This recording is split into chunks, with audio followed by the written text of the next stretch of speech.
Jumat siang kemarin warga di Jalan Residen Haji Najamuddin, Kelurahan Sukamaju, Sako, Palembang, ramai setelah ditemukannya sesosok jenazah yang tinggal kerangka di rumah kosong. Hal itu diketahui saat seorang warga yang akan membersihkan rumah kosong tersebut saat ditemukan di sebelah kerangka terdapat pakaian warna merah muda.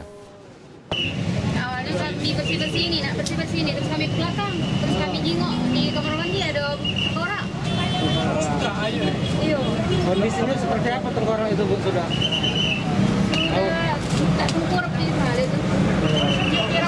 Kira-kira tahu tak lanang itu sepilo dan bajunya bajunya warna pink. Intinya ini nak ngontrak rencana itu. Iya, nak ngontrak. Jualan gua di sini. Oh.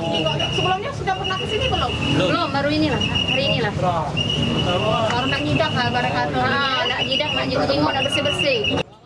Dari pemeriksaan di lokasi, polisi menerangkan potongan kerangka ditemukan terpisah di beberapa ruangan rumah dan diperkirakan sudah 3 bulan lebih.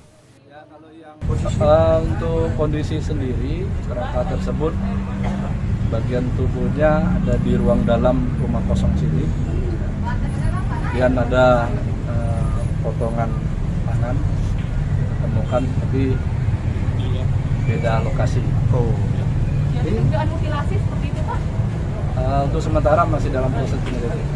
Tindak lanjutnya ya kita koordinasi dengan pihak Inafis untuk membawa jenazah ini ke rumah sakit Bayangkara untuk dilakukan otopsi. Kerangka kemudian dibawa ke Rumah Sakit Bayangkara Palembang untuk mengetahui identitas dan penyebab kematiannya. Reski Oktora, Muklas Diferensial, Kompas TV, Palembang, Sumatera Selatan.